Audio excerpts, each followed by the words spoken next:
Where the heck is it? Oh, there it is. Hi, this is Brandy. And this is Hound Dog Hollow. I'm Brandy. This is Hound Dog Hollow. And today we're going to be getting ready for Yule.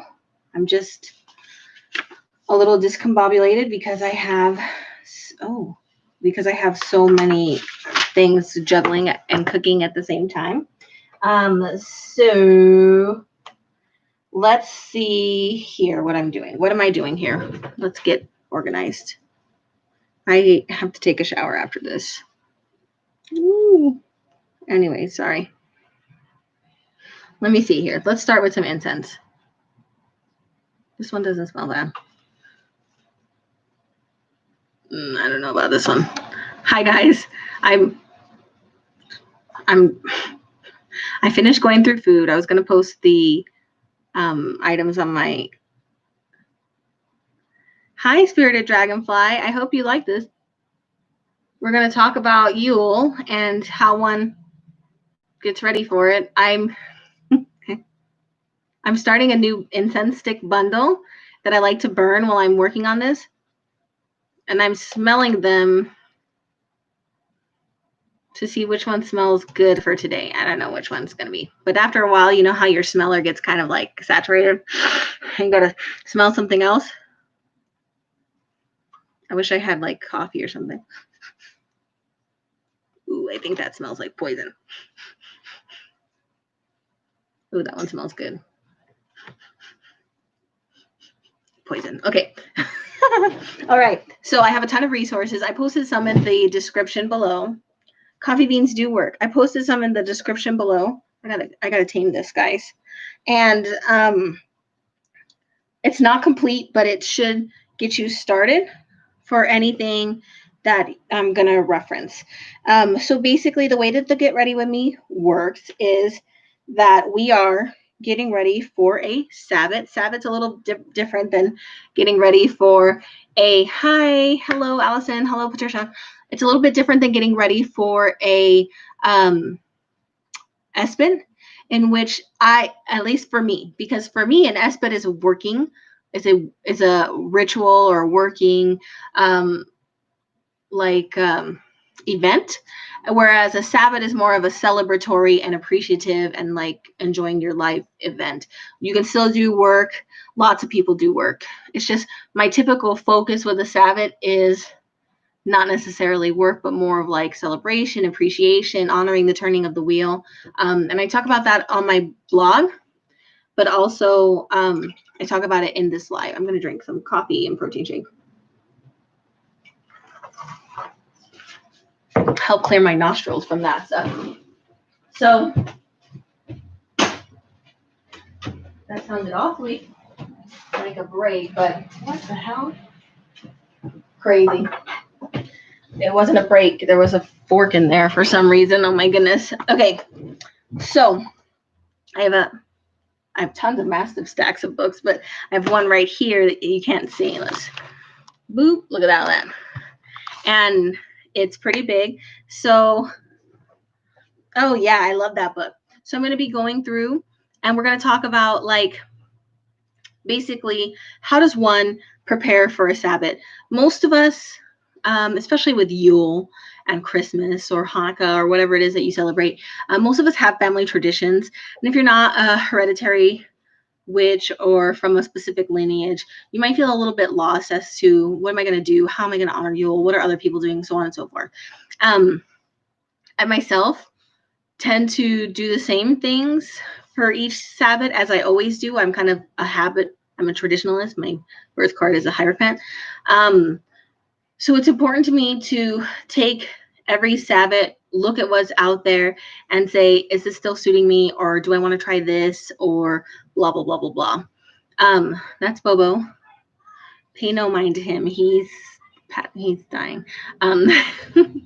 So he likes to be quiet and he likes to be away from my 5-year-old. And so he ends up in here with me, which is fine. As long as he stays on the chair and not under my feet, which I don't like because I tend to move erratically sometimes and he will get stomped. Then I feel bad and then he feels bad and it's not good. So basically, what resources are there? There are resources on the internet. as you know. Oh, wonderful. There's good resources on the internet. And by good, I'm probably being a little generous. So you likely can Google, you can look on Pinterest. Pinterest, lots of beautiful resources and cheat sheets and art. Reddit has all of that. And then you might be a part of a group or follow a hashtag on Instagram or Facebook and get lots of information there. I will caution you, yes, please get information from a broad variety of resources. That's excellent. That's how we learn. And that's how we learn, in my opinion, better, to get a broad array of resources so that we can not just have information from our own little echo chamber. However, make sure that you take all the information that you get with a grain of salt. Number one, many people don't actually vet their resources or the things that they repost. It's beautiful, beautiful cheat sheet for Yule, and you repost it and it's nice and everybody loves it. But sometimes people don't actually vet that information and it may not be correct, or it may not be in the appropriate context, or there may be something missing so that the functional understanding of how you would use that information is not quite clear or accurate. Exactly, Allison. You should take what resonates you and leave the rest. Although we are getting into, with one caveat being that you shouldn't take things that are not for taking. Okay? And this gets into a broader topic of like what is appropriate to do spiritually, which I believe that any way that you connect with the divine, that's your business. That's how you connect with the divine. We get into problem areas when we connect with the divine, and then we take that information and we profit off of it and not give respect or space to the places where we got that information in the first place, especially when we're getting that information from marginalized populations and we're profiting off of that. That's where we get into trouble, and that's where things are not quite clear and good. So the good news is Yule is basically open season. Because many of us come from some kind of European background, either because we are European or because we were colonized and it was forced on us. So it's totally fine to do this however you want to do this. And again, take what resonates with you, leave what doesn't. However you practice and however you connect with the divine is your business. I believe that with all my heart, as long as you're not like hurting babies or molesting children. That would be not good in any situation. But I digress. Resources on the internet. Hi, Lori. Read them, appreciate them. They're beautiful, but please take it with a grain of salt. The next thing is books. And books, you would think, would be like super safe reading material. However, people still make money off of books. And so some publishing houses make almost every book out there, metaphysical book out there. There's one or two, maybe three large metaphysical publishing houses that make basically all the book content that you're reading. The problem with that is, number one, it doesn't really get a broad variety of voices. And number two, sometimes they have ethical problems that you may not be aware of. And I've talked about that a little bit earlier in the year. So what I would always say is broad resources and check the references. If they have good references, and those references are accessible and they're respected, well touted, research references, then you know that you have a good quality item on your hand. Is it okay to look at a Witchy 101 book that has no references? Of course. Just don't take that as doctrine, right? Make sure that you're actually thinking about what you're doing. But I digress. So and then of course there's almanacs, and then we just put it all together. I'm going to light an incense here to help clear my mind and get my brain juices going. I think this is the stink one. I want to see if sometimes it smells bad until you light it on fire and then it smells good. So basically I always start out with my Book of Shadows and a writing implement. Okay. and I write to myself, like, what is the actual day of the Sabbat?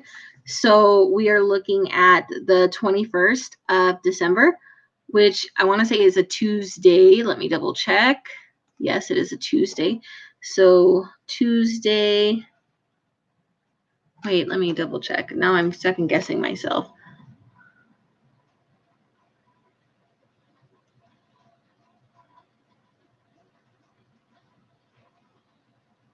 It's Monday, December 21st. Okay, good. I was confusing myself because I'm like, there's no way that that's correct. I got my brain mixed up. It's Monday, December 21st. I thought so because the first quarter is Tuesday, the 22nd, and it's in Aries. Anyway, Monday, December 21st. That should be exactly when the Capricorn is in 1 degree, which is basically the start of a season. So Capricorn is the beginning of the winter season. And so it makes it a cardinal sign. And it's basically a really different energy than the Sagittarius. And it's kind of appropriate for the energy that we typically harness going into a new year. So typically Capricorn energy is about responsibilities. It's about, your public life, about getting things done, about being responsible. And we always, well, not always, but secularly in the US, we tend to make New Year's resolutions, and we have all these ideas about how we are going to go in to the next year and just kick butt and take names. And that's really helpful with Capricorn energy, because Capricorn does like to accomplish. It does like to achieve. It does like to have responsibilities. It does like to, present in that way. So very good energy for that. We are moving into Capricorn. And so it also is the solstice, which means that it is the longest night and the shortest day. So that's what a lot of people call it, longest night, whatever. Longest night, shortest day. That's what the winter solstice is about. The winter solstice is also a turning point because it means that every day thereafter, the sun will be the daylight hours will be gaining until it reaches its apogee in the summer solstice, where it'll be the longest day and the shortest night. And so many people take that to be the eternal battle between the Holly King and the Oak King, and the Holly King will die, and the Oak King will take over, and he will gain in strength until he reaches his apogee, and then he will die, and the Holly King will take over again. The dual aspect of a god is how some people see this journey of the sun through the Sabbats. This is the battle between the Holly King and the Oak King, and we'll talk a little bit more about that when we get to one of the books over here. Whereas the goddess is more eternal and cyclical in the moon phases, right? We have 13 complete revolutions of the goddess's aspects throughout the year, where she is the maiden, the mother, the crone, the maiden, the mother, the crone, eternally. And so, and she will play her role with the god. She will be at one point his mother, at one point his lover, and that's how it is. It's just a representation of the relationship between the polarities. All right, Margie, thanks for stopping by. So, yeah, I hate that smell. Did I accidentally put it on top?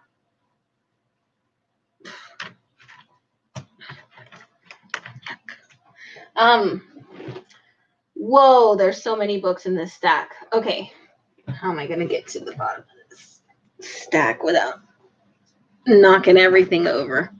I might not. It might be a done deal. It might just be that everything's going to get knocked over. And so typically I end with this book here, the Llewellyn Book of Correspondences. But since I already have it out and it's right here on top, I'm just going to do the correspondences first.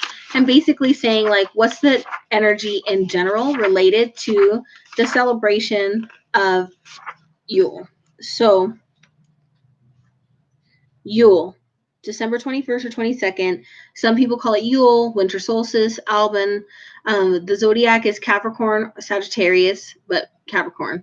The solar system is the sun. The season is winter. The time of day is midnight. The Ogam is Elam Bethi, which is birch, if I'm not mistaken, and Iho. The element is earth. The colors are gold, green, red, silver, and white. The trees are apple, birch, cedar, chestnut, fir, holly, juniper, oak, pine, and yew. And those probably all sound pretty familiar. I mean, we know about holly. We probably have a fir or a pine tree. I have cedar garlands in the house. Apples are very nice decor. Chestnuts are being eaten. All of that probably makes sense in some way because for what it's worth, the secular Christmas is very much deeply, deeply intertwined at this point with Yule. And so I personally celebrate the whole thing. I literally celebrate from Yule, Winter Solstice. I celebrate Christmas all the way through to Epiphany on January 6th. So that's a long Yuletide season for us. So herbs, chamomile, ivy, rosemary, and sage. Miscellaneous plants, blessed thistle, frankincense, mistletoe, and myrrh. Frankincense and myrrh were gifts that the three wise men gave to baby Jesus. So probably you will see how all of these things overlap and intertwine with each other. Gemstones are bloodstone, garnet, and ruby. Metals are gold and silver. The angel is Ariel. The goddesses are Aphrodite, Fortuna, Gaia, Hel, Holly, Idun, Ishtar, Isis, Mot, and Tiamat. The gods are Apollo, Adis, Balder, Bragi, Dionysus, the Green Men, Helios, Janus, Lu, Mabon, Marduk, Mithras, Odin, Ra, Saturn, and Surya. The animals are the bear, boar, stag, sow, squirrel, and tiger. The birds are the eagle, snow goose, kingfisher, lapwing, owl, robin, and wren. Issues, intentions, and power that are really good for this specific turning of the wheel in the year is darkness, divination, light, messages and omens, purification, rebirth, renewal, transformation. I think they even have the Epiphany here. So a lot of people celebrate the 26th of December. I do not. And then we have January 1st is New Year's. A lot of people celebrate. My family does do January 6th, Epiphany. And that would be Return from Darkness, Manifestations, and Visions. So this is a really good book to kind of round out a ritual, okay? So, and by that I mean, let's say that you are saying, I really want to do I've got a working in mind for the new moon in Sagittarius tomorrow, and I've definitely got my intention, and I have an idea what I want to do, but this would be a really nice book to go through and be like, okay, I want to light a candle. What color should it be? Should I dress it in which oil? Oh, of these choices, I have that, or this grew here, or that really resonates with me. And it helps you build layers onto the spell. And not all things are interchangeable, but it will help you identify appropriate things that you can use for a working. And if it's not appropriate, you'll kind of figure it out by trial and error. So that's why it's really important to keep a journal of your magical workings. It will help you in the long run. I'm just going to put things here because I have no space because I have everything spread out all over the place. All right. Solitary Witch has a brief little segment on the Sabbats. I just like to review it. You can take what you want and leave what you don't. It doesn't matter to me. So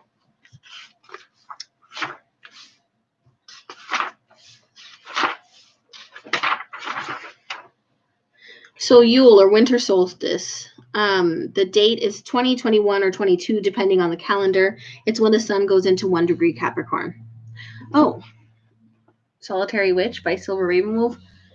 And I think I just held the cover up for, I will put the cover up for each book. I don't know why the colors are sepia. It's very odd. Okay. Meaning of the word. Yule means wheel. It's derived from Scandinavian. Solstice means the sun stands still.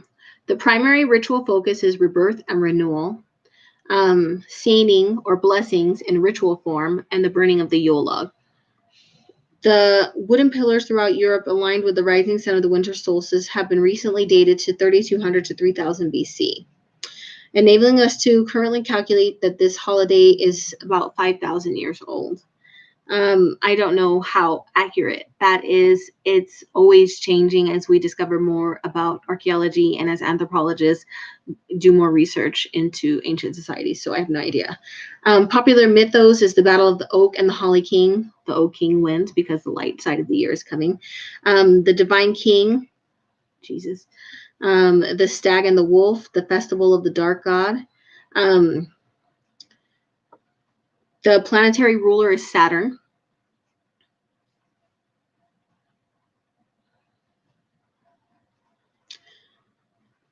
It's got a little, it was a custom of the pagans to celebrate on the same 25 December, the birthday of the sun, at which they kindled lights in token festivity. In these solemnities and reveries, the Christians also took part. Accordingly, when the doctors of the church perceived that the Christians had a leaning to this festival, they took counsel and resolved that the true nativity should be solemnized on that day. Scripture Series, 4th century AD. Thus Christmas began, and the dark god of the pagans, represented by the first stranger to set foot in one's house bearing gifts, is a surrogate for Cyrus, Herne the Hunter, and Old Nick, who grew into the character of Santa Claus. Yet the celebration of winter solstice is far older than the 4th century. The word Yule is of Scandinavian origin, and the Yule Log is the domestic counterpart of the communal Yule bonfire. Normally made of oak, but sometimes of ash, the log was originally dedicated to the Teutonic Thor, god of courage and fire. It was his job to dispel the cold and the dark of the harsh northern winters and bring the warmth of the sun back to the people. The Yule log, therefore, was burned in sympathetic magic, hoping to inspire the god to share his blessings and bring back the sun. Decorated with ivy, ribbons, and evergreen, the log was then blessed with holy water, ale, or wine, the blood of the mother, to bring manifestation.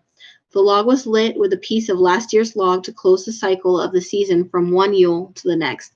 Never allowed to burn completely, pieces were saved as a charm against misfortune over the coming months. So here's some ideas. Make your own Yule log. If you don't have a fireplace, you can carve holes in a log and insert metal tea candles or tea light candles, or I've seen little chimes, things like that. Decorate with evergreen, ribbons, and ivy. I think it's a good resource if you go to like a Christmas tree farm. A lot of times they have just extra pieces of branches or garland or tree or bark that they will just give you. So if you're on a budget, that might be a nice option. Empower mistletoe for healing and prosperity. I don't have any mistletoe this year because of the fires, but I suspect it'll come back. Make puppets or statues to represent the oak and holly kings. Place them on the altar or put on a skip for younger members of the household. Resource the history of Saint Nick. There's a book called When Santa Was a Shaman by Joseph Kusamo, and the Christmas/Yule tree. Empower Yule and Christmas cards with loving energy. Empower Yule tree ornaments for prosperity. Empower all gifts you give this season with love and happiness. Build a Yule altar to honor the spirits of the wolf and the stag. Find out what the Belsnickel is and how he fits into the magical German Yule. Recognize that Yule is a time of closure, especially in relation to solar-driven activities in your life, groups and organizations, major work projects, corporations, etc. Gracefully let go of those things that are no longer needed. Add meditation and prayer tuned to the lowest ebb of solar energies to your daily activities over the period. Begin or keep family traditions associated with the season. Yule occurs at the transition of Sagittarius to Capricorn, from a mutable fire sign to an earthy cardinal one. Capricorn, ruled by Saturn, gives us the authority, strength, and business acumen to make wise decisions about our future. So stay tuned. Yeah, I've heard of that as well. Stay tuned also. This is where the internet actually really shines. for astrological forecasts, because we are going through a really significant, the Great Conjunction between Jupiter and Saturn. They'll be the closest they have been since like the 1200s, 1226 or something like that.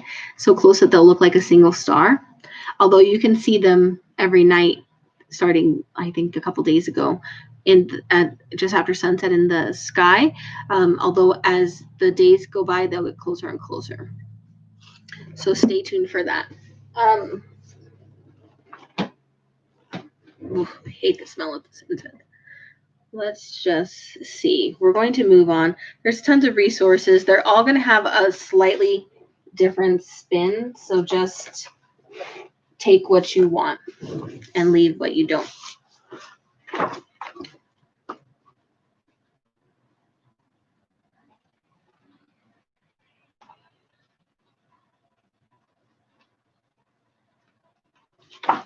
Okay, did she start the book with you all?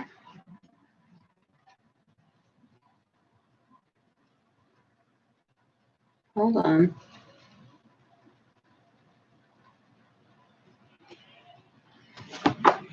Okay, so we're going to begin with winter. That's how this book goes. This book goes by seasons.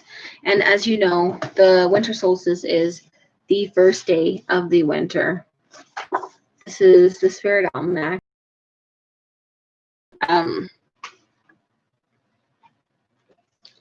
Winter often gets a bad rap.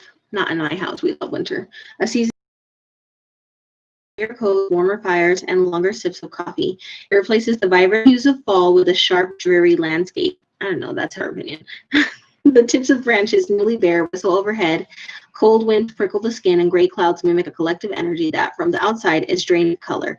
Yet underneath this veil of monotony, new life is building the strength to surface. Nature's having a little party underground, one that will be visible to us only with the passing of time. It's with the sudden flourish of spring's blossom that we are reminded of the true theme of winter, hidden growth. The winter solstice marks the astrological kickoff of the season, when the sun hangs its lowest in the sky and daylight is at its shortest.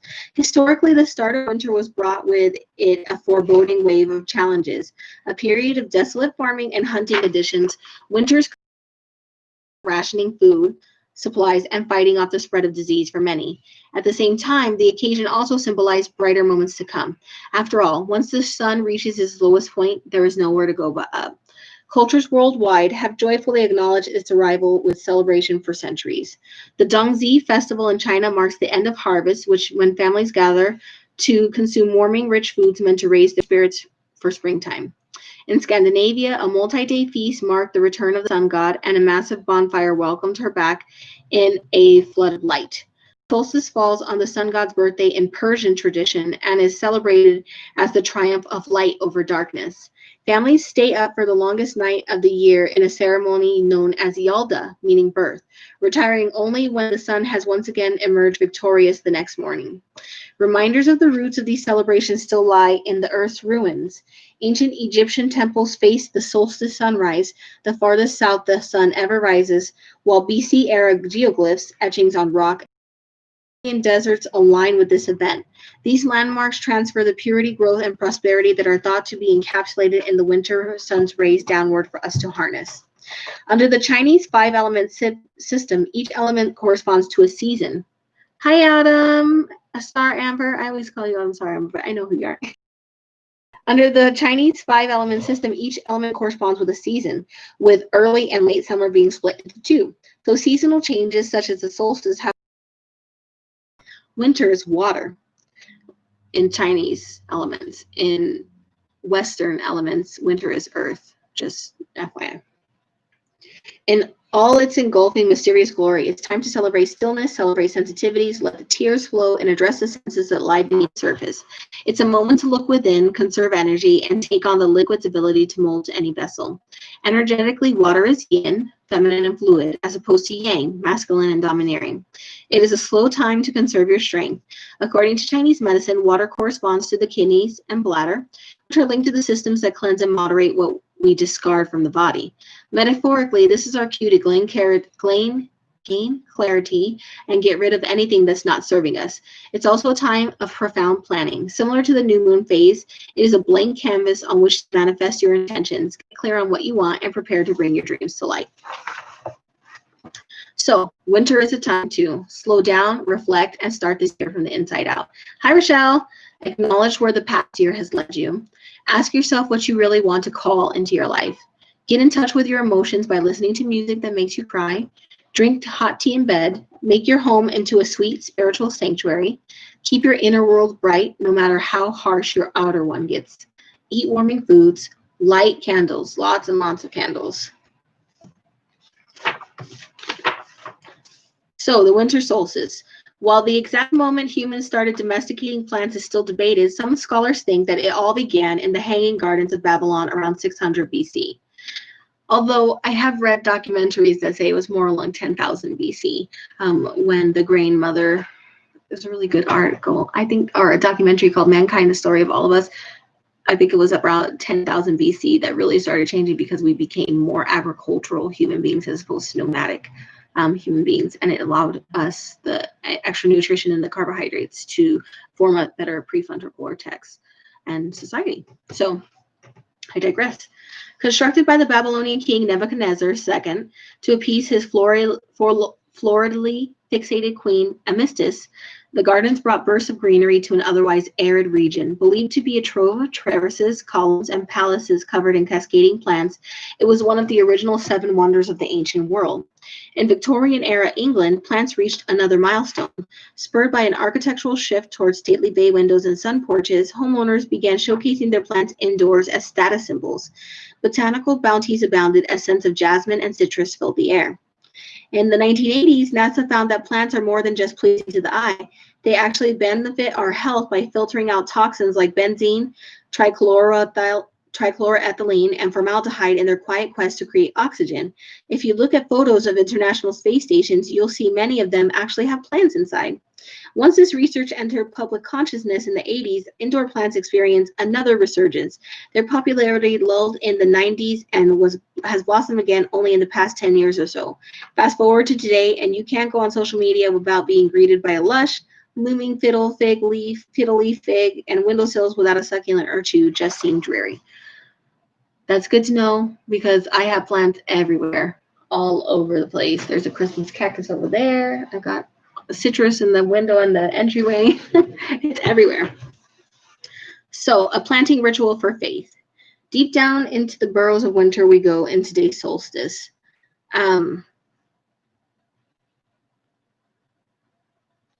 So basically, they're suggesting that you do a planting ritual, which I have talked about on my channel in the past. Either you plant a seed or you repot an indoor plant and you plant your intention underneath it or in the soil of the plant, and as the plant grows, so does your intention. And the reason it's a practice in faith is because that's the thing with humanity, is that once we get to this point in the year, we are having faith that the light will come back, that things will get better, and the earth will rebloom again.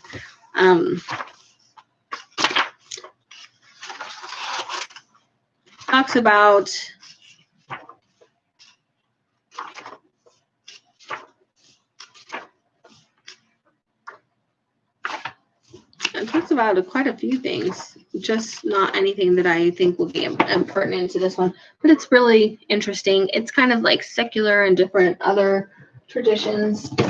It's a pretty good book. We have, so many more. Okay. Oh, my Lord.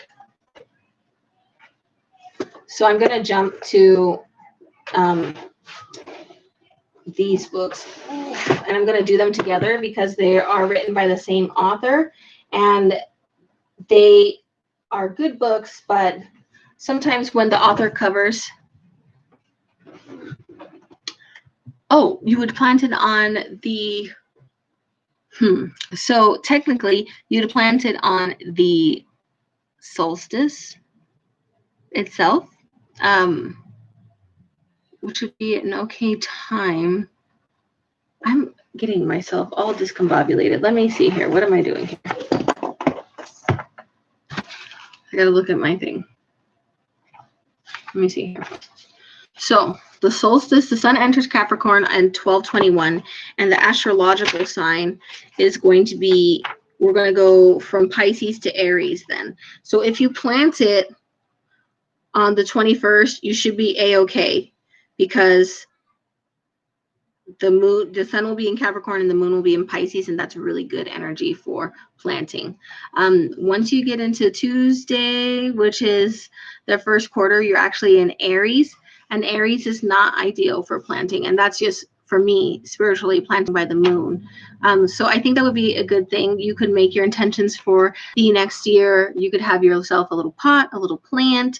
You can I actually have a plant spell video telling you how you can enhance that spell however you want.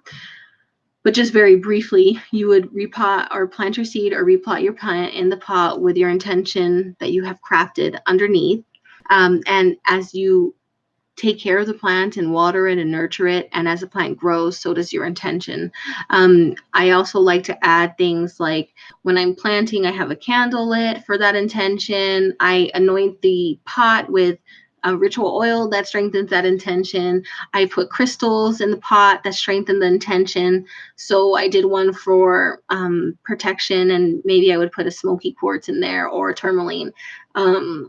Or if I did one for prosperity, I might put a pyrite in there or something.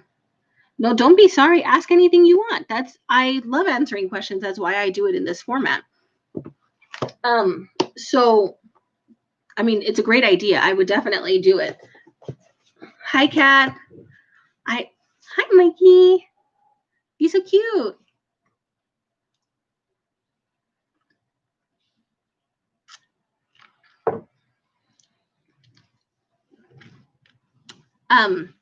Okay, so all three of these books were written by Skye Alexander.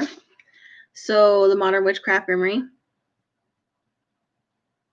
I can see your face, baby, and you're my brother. What makes you think that I wouldn't recognize you? As if you could pull one over on me. Okay, Modern Witchcraft Grimoire.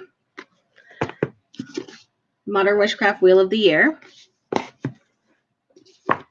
And Magical Astrology. They're all written by Skye Alexander. And the reason that I do them all at once is because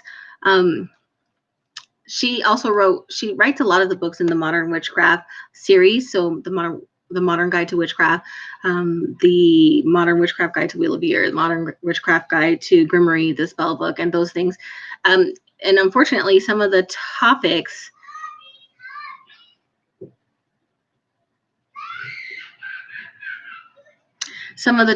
over la la la la la. You're so funny. Okay.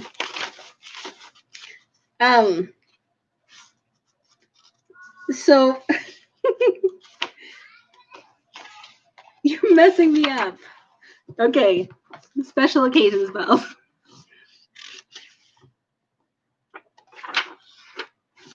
All right, winter solstice. The winter solstice occurs when the sun is 0 degrees of the zodiac sign Capricorn, usually around December 21st. This is the shortest day of the year in the northern hemisphere. Also known as Yule, the holiday marks the turning point in the sun's descent into darkness. From this point, the days grow steadily longer for a period of 6 months.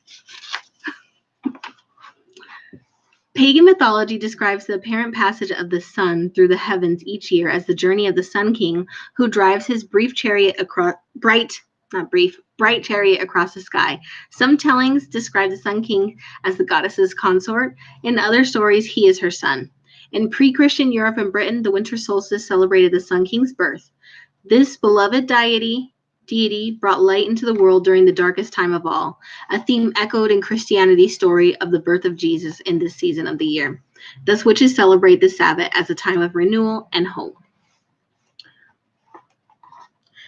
Decorating our homes at Christmas with ornamented pine trees and holiday greenery dates back to pre-Christian times. Because evergreen trees retain their needles even during the cold winter months, they symbolize the triumph of life over death. Do spells for strength, courage, endurance, and protection now. In a magical sense, pine is used for its cleansing properties. The crisp, clean scent of pine needles can help eliminate negative energies from your home. You can clear bad vibes from your environment by burning pine-scented incense or candles. Burning the Yule Log is another ancient tradition with which Wiccans mark the winter solstice. On the eve of Yule, build a fire from the wood of 9 sacred trees. The central element of the Yule fire is an oak log, for the oak represents strength and longevity. After the fire burns down, collect the ashes and wrap them in a piece of cloth. If you place the package under your pillow, you'll receive dreams that provide guidance and advice for the coming year. Write about the experience in your grimoire. I like to say grimoire, but I don't know why I said it that way. And perhaps paste some pine needles into these pages of your Book of Shadows. The Druids considered the evergreen holly a sacred plant and valued its incredible hardiness. According to Celtic mythology, holly bushes afforded shelter for the earth's elementals during the winter time. The Druids also valued mistletoe, an herb of fertility and immortality. It has long been used in talismans as an aphrodisiac. Perhaps that's the reason people still kiss beneath it today.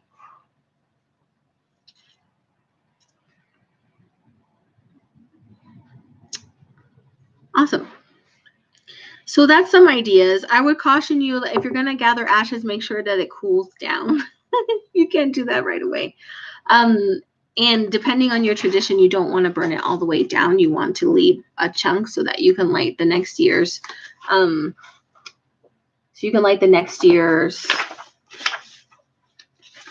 Yule log with it. So that's just a brief blur for this one. She goes into it in far more detail in the next one. But I'm going to pit stop with this one because I'd like to do the most detail.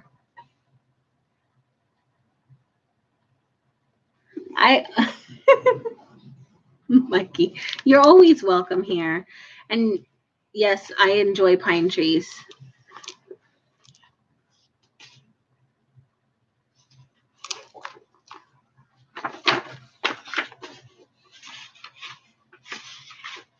Hold on, I'm trying to find the page. I have it all marked up, but I have it all marked up for a different purpose.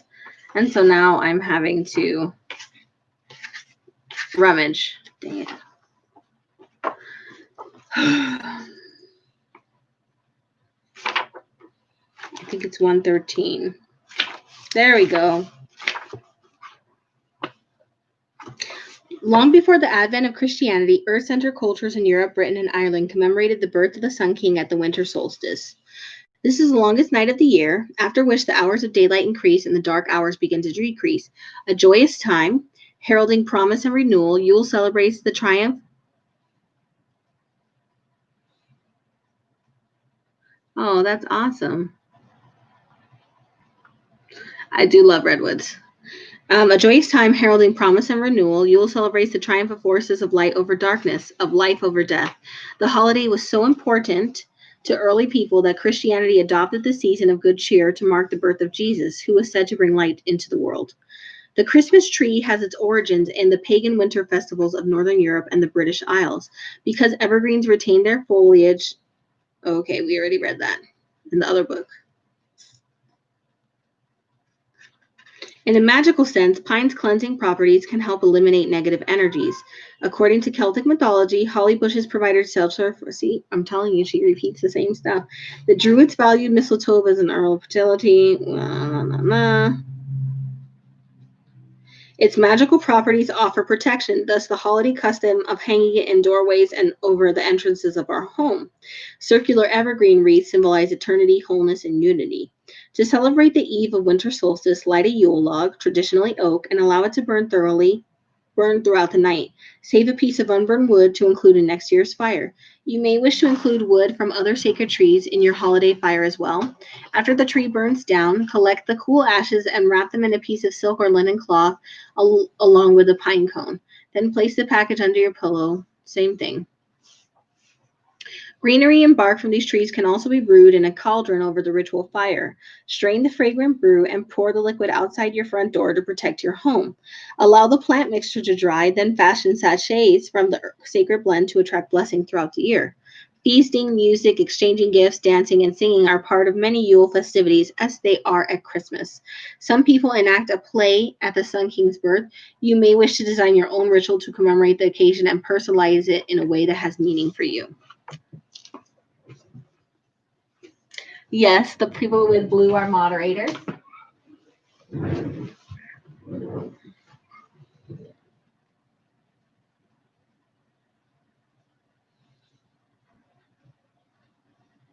I love that cat.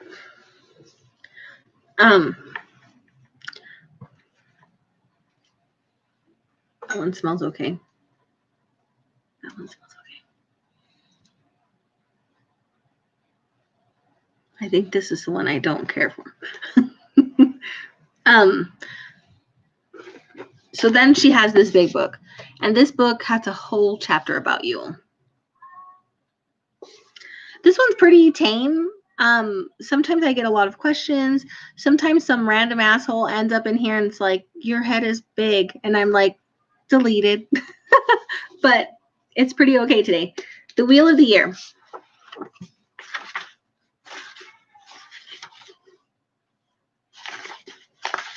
So feel free to ask questions. That's the point of doing it live, is so that if people have questions that we can interact in the moment. I know everybody's so dang brave on the internet. All right, I'm almost to this. So this is the Wheel of the Year. Yule, the goddess reborn. I'm going to only briefly go through this. I'm not going to read the whole chapter. It's dense. I like that too, Allison. It's really good information. I particularly am fond of the Perseids, which they talk about in the, I think probably Llamas, because the Perseid meteor shower, yeah, that's Bobo. Because the Perseid meteor shower peaks on my birthday. So I always like that information. Yeah, Bobo's not doing too well. He's relaxing, obviously, but it's a situation over there. All right, let me just look at this. Actually, I'm going to read this part because it's got a lot of information. On the shortest day of the year, the Earth is at its greatest distance from the Sun on the celestial equator, and the Sun shines directly over the Tropic of Capricorn. The winter solstice is the time of longest night when the Sun is at its lowest point on the horizon. The word solstice comes from the Latin solstitit, which literally means sun stands still. Most likely, this description came from the illusion caused by the sun's position in the horizon. For 6 days around the time preceding and following the solstice, the sun appears to rise and set in the same place. The sleeping earth is filled with magic and mystery. We contemplate the beauty of the night sky and marvel at the rebirth of the light. Days have grown increasingly shorter, conclude with the celebration of Yule and the rebirth of the god. The origins of Yule are speculative at best, with possible ties to the Saxon word for the wheel. The wheel of the winter solstice could refer to the wheel of the year, as well as the wheel that is the sun. The Yuletide celebration has its roots in the ancient Roman observance of Saturnalia, which was held from December 17th until the 25th. Saturnalia was the feast of the god Saturn, whose Grecian counterpart was Kronos. The rule of Saturn was said to be a golden age and is described by Ovid as a time of peace and bounty characterized by an absence of war and work. All beings lived beside one another in trust and perfect accord. There was no need to plow the land, for the land provided all manner of fruits and nuts and vegetation freely, without the toil of harvest. There were no city walls, for no one feared the threat of another. And there was but a single season, and that was the lovely springtime when gentle fragrant breezes flew across the land. Saturn is eventually overthrown by Jupiter, as Kronos is by Zeus. The age of gold comes to an end. The age of silver begins, and with it the cycle of changing seasons and the need for farming and protection from the elements. I know. Yeah, he's comfortable right now, but he has cancer.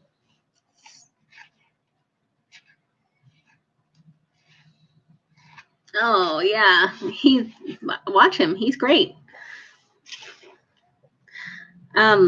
Along with Samhain, the winter solstice and the observance of Yule are probably the most widely celebrated today of the ancient rituals. Although today Yule is linked to the Christian observance of the Nativity, there is no biblical or historical evidence that Christ was born on Christmas. No, in the spring. He was born in the spring. Rather, December 24th was long held to be the celebration day of the Roman deity Mithras. It is believed that the cult of Sol Invictus, or Invincible Sun, with which Mithra is often associated, may have even predated the Romans by several hundred years. The Etruscans were known sun worshippers and are largely associated with the beginnings of classical culture. Regardless of its modern association, it is no wonder that this time of year is and was celebrated as a holiday season. In addition to the advent of lengthening days, winter solstice was the time when much of the work of the year was complete. Harvest was long past, provisions were stockpiled, and the ale was brewed. Winter solstice was unique in that it was a rare time for fresh meat. In pre-Christian times, the cycle of the seasons meant that fresh vegetables were available throughout the summer, but the long cold nights of winter made it the only time of year when the flesh of slaughtered animals will keep for any length of time without salting. So the winter solstice became characterized primarily by leisure and feasting. The Roman Saturnalia was a carnival in the truest sense, its participants partaking in carnal as well as carnivorous pleasures. The drinking of alcoholic beverages factored heavily into Saturnalia's celebrations to the point where the holiday became synonymous with debauchery and lewd behavior. The Saturnalia festival included societal role reversal, where the masters weighed on the servants who were accorded the very best that the house could afford. This can be interpreted as a mundane allegory to the divine exchange of power between the gods. The master becomes the servant as one's age comes to an end and another begins. Often masters would use Saturnalia as an opportunity to make up for harsher treatment that occurred earlier in the year. The celebration of the return of the light is also a metaphor for conception. The seed of the sleeping god is nestled within the womb of the goddess, where it flourishes just as surely as the days begin to lengthen.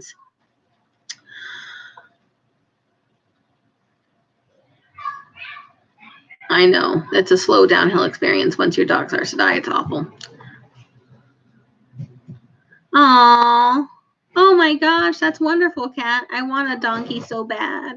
I want a little Jenny, and I want her name her Jenny. The worship of the god Mithras is thought to have arrived in Rome from its Persian origins. Mithras is portrayed as a god of light and truth who reluctantly slaughters the sacred bull at the insistence of the sun god. As the magnificent beast lays dying, time comes into existence and the universe is created. The heavens above become the cloak of Mithras, emblazoned with the stars and studded with the planets. From the body of the bull, the living earth arises, all plants flowering and fruitful, along with creatures of the land and of the air spring forth. The elements and the seasons are created. The blood of the bull pours forth, bestowing blessings upon the newly created land. The forces of evil respond by attempting to assert their dominance. They do not want the earth to be blessed or sacred and seek to impose their malevolent ways, preventing the blood sacrifice from protecting the land. Thus begins the struggle between good and evil, which will continue for all of time. So, Celestial, the hunter, is Orion. I did have a goat, and then they ate all the bark off the apple trees, and Jesse was like, either they go find a new home or... And so they found a new home. So we have Orion. And we have Taurus, the celestial bull, and then we have the Pleiades, the seven sisters, all in the sky. So here's important. Astrological influences, the reign of Sagittarius and Capricorn, honor and wisdom. The winter solstice sun is in Sagittarius, but this was not always the case. Hippocrates of Rhodes first revealed the slow and imperceptible movement of the stars, basing his finding on ancient Babylonian astronomical observations and star catalogs from around 1600 BC. By comparing these records against his own observations from 160 to 127 BC, he discovered the precision of equinoxes, the slow and subtle shift of the stars over several millennia. Thousands of years ago, the winter solstice was in Capricorn. Today, on the day of winter solstice, the sun shines directly over the Tropic of Capricorn, an imaginary line on the surface of the Earth, 23.5 degrees south of the equator. Because the exact time of the solstice varies from year to year, the fact that in tropical astrology, the winter solstice occurs on the cusp or turning point in between Sagittarius and Capricorn, both astrological influence leaves significant relevance at this time.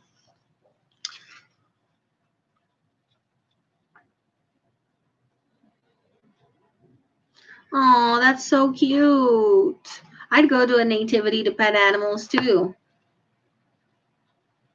Sagittarius is ruled by the planet Jupiter, and it is Jupiter who overthrows Saturn in Roman mythology to bring about the end of the Golden Age. The ninth sign of the zodiac, Sagittarius, is a mutable fire sign and denotes positive masculine energy. Due to its placement in the zodiac, some believe that when a soul incarnates in Sagittarius, it has moved through enough of the previous younger signs to be in a place of honor and accomplishment. Symbolized by the centaur and the archer, Sagittarius is derived from the Latin word for arrow. Arrows of inspiration illuminate the power and influence of Sagittarius, a sign associated with daring, enthusiasm, and philosophical thought. The centaur is a poignant symbol, an amalgamation of human and equine characteristics that represent the juxtaposition of primordial instinct and refined intellect. The human and animal combination can be seen as a struggle between order and chaos, base animal impulse and higher evolution, or the civilized world of man encroaching upon the uncontrollable world of nature. So then Capricorn, the symbology of the astrological Capricorn is unique and complicated. The 10th sign of the zodiac, Capricornus is depicted as a fantastic creature with a goat for upper half and the tailless fish for lower half. It's a creature for all terrain. The goat half can be viewed as the indomitable spirit capable of climbing mountains and faring well on ground other beings would find difficult. The fish half denotes a being that can go with the flow, at home in the water just as much as land.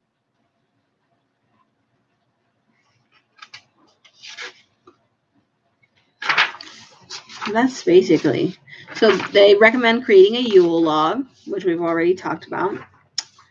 And that's about it. That was a lot of information. It does go a lot into the constellations and astrology, which I really like. But as far as the content of this Get Ready With Me, it's not super helpful in that we're trying to plan something.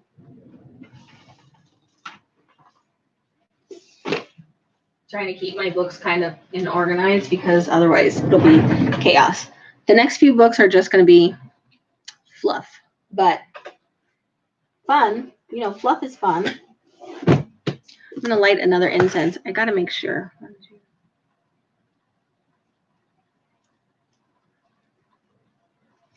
Let me see how this one smells.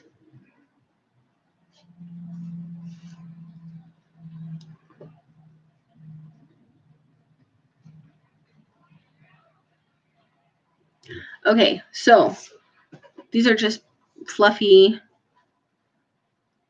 witchy 101s. This is Practical Magic. Very pretty book.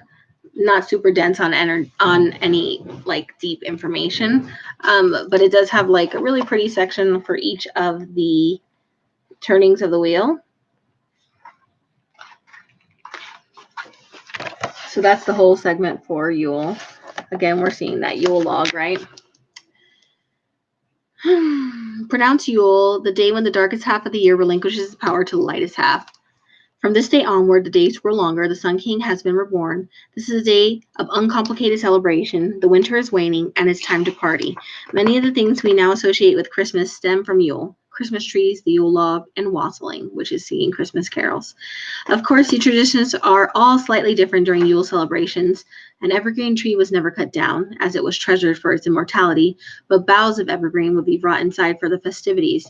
The Yule log wasn't just a set piece of decoration. It was taken very seriously. You couldn't buy a Yule log. It needed to be given as a gift from a neighbor or a family member or harvested yourself. The log was traditionally made of ash, and it was big. Once it was placed in the fire, the Yule log was decorated with evergreens, holly, and ivy, doused with cider or ale, apples being symbols of the sun, and dusted with flour, representing accomplishment, light, and life. After being set ablaze by a piece of last year's log, which would have been carefully set aside for just this purpose, the log would be kept burning for 12 days, the 12 days of Christmas. Colors: red, green, gold, and silver. Stones: ruby, garnet, emerald, and diamond. Herbs: bayberry, evergreen, milk thistle, honey, or holly, and mistletoe. Ways to celebrate. Learn some traditional wassels, like the holly and the ivy, the Endless Night, the Gloucester style wassail, and sing them to the nearby trees and fields. Decorate your home with mistletoe, holly, and ivy. Drink a lot of cider. It's traditional. Make some form of Yule log, like setting candles in a log base and lighting them for 12 nights.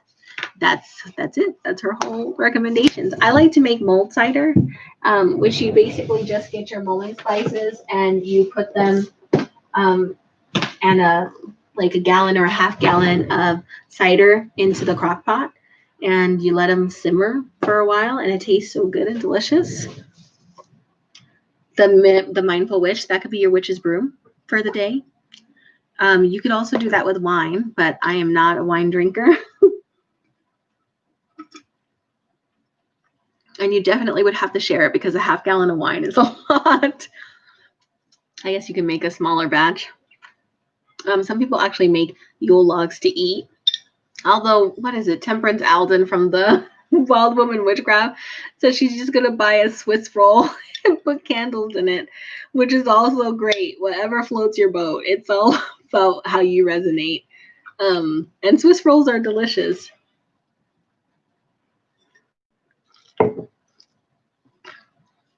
I do love cider. And I like Moscato.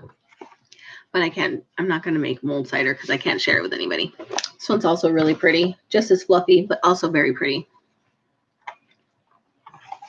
Beep, beep, beep, beep, beep.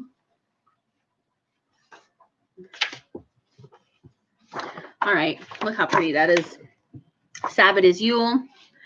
It's celebration time. Yule, also referred to as midwinter, is the longest night and the shortest day of the year. On these dark nights, we shift our attention to what is ahead of us. It's time to anticipate the return of the light. Yule is a holiday centered around renewal, hope, and celebration. So, make charitable donations or volunteer your time. Use fire, such as candles, fireplace. Magical correspondence is fire, which is not really the case. It's earth, but okay. Colors are black, white, and red. Stones are ruby, obsidian, and serpentine. Herbs are mistletoe, holly, berries, and cinnamon. See, it's really pretty, but it's basically fluff. There was not a whole lot of information here. It's really pretty. I would still recommend this book as an overall just fun, pretty book. But it's not really gonna deepen your practice. And honestly, I don't think it's meant to. 2 more fluff books before we get into the heavy book.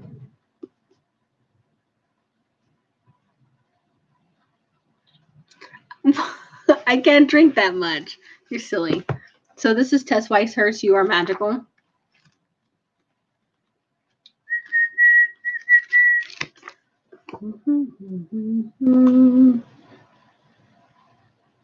Hold on, I'm trying to find the Wheel of the Year part. It's very short. Spoiler alert. Okay, Winter Solstice or Yule. As already mentioned, this is a moment when the light is born. In other words, the days stop growing shorter and begin to grow longer. Spiritually, pardon me. Spiritually, this is a time for celebrate light within darkness, lighting candles in fireplaces, enjoying fiery herbs such as ginger and cinnamon, and warming our hearts by gathering with friends and family. Magical work at this time of year might include celebrating what you've learned, experienced, and created in the time since the previous winter solstice, bolstering your sense of community and support by feeling gratitude for your loved ones, and setting intentions for the fresh new cycle ahead. That's it. Oh, Lord. The Book of Blessings and Ritual. I'm telling you in advance, it's fluff.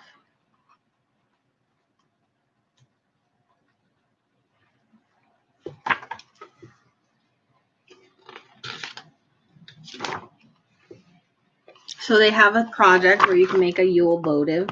So you basically just decorate it, and so that you have a safe place to burn your candle, your Yule log.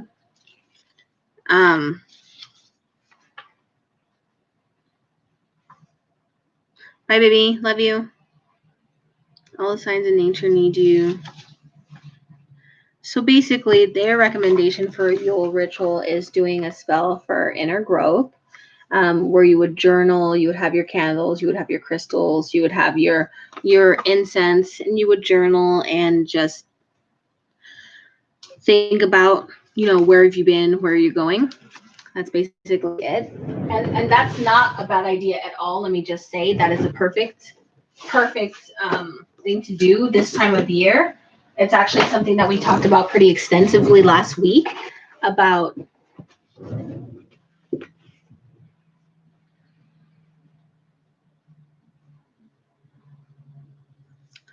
Spirited Dragonfly. There's lots of people on this live right now that are part of my Facebook group that participate in lives. Rochelle has her own channel where she has really good content, and she has lots of lives, and she does tarot readings and just shares all this information so you can interact and learn from a group of really nice people. I think that other really helpful channels that do lives like this where you can learn and chat is like, so Rochelle does, which is Amethyst Ascension. Dee hasn't done lives for a while, but she does content. Lately, I've been seeing a lot of Kaylee Sunflower and Maria from Lady Night of Avalon doing lives, and those are fun. Tarot lives are really fun because you get to see them doing tarot and how they would read the cards and how they read for other people, and sometimes they read for you, and so people really enjoy that. What I do here is just trying to say, like, I'm going to be getting ready for Yule, and you can join me, and we can chat about it, and that's the whole purpose. You can ask me questions, and I like to answer them if I can, if I know what I'm talking about, and and I always do it every week. I recommend also, if you wanted to find like-minded people, there are groups on Facebook, but please be careful because sometimes they're toxic. And Instagram, I feel like, is also very fun and less toxic because it's mostly just images. But there's also groups like on Tumblr or Reddit. You're, of course, welcome here. You're, of course, welcome at my Facebook page and my group, all of that. Just reach out because I feel like there are so many people on this path, and a lot of us are isolated, not just because of the pandemic, but because some people are in the broom closet, because some people just don't. I live rurally. I don't actually have any living human to talk to this about in my area, just because, and not just to say nothing of like my actual literal schedule. So I would say reach out. People are just waiting for you to let them know that you need that. This is a heavy book. This is not a 101 book. This is definitely intermediate, at least. Hi, Mama. This is the Witch's Bible, and it's basically a compendium of 2 different books by the Ferrars. The 2 books were like the 8 Sabbats. And the other book was like, God bless it. What was the other book called? Hold on.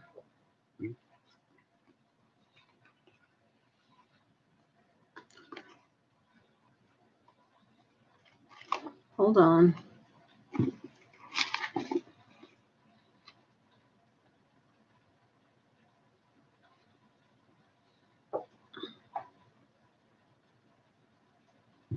So this one was The Witch's Way. So they're just both, thanks, Mom. They're just both, they dive into deeper topics and from a particular spiritual segment, which I believe is Alexandrian witchcraft. So obviously not my cup of tea, but lots of good information about, like, philosophically, what are we talking about here? What makes this work? What are we doing? Why are we doing what we're doing? And so it was very interesting. I actually had this book for years before I buckled down and read it.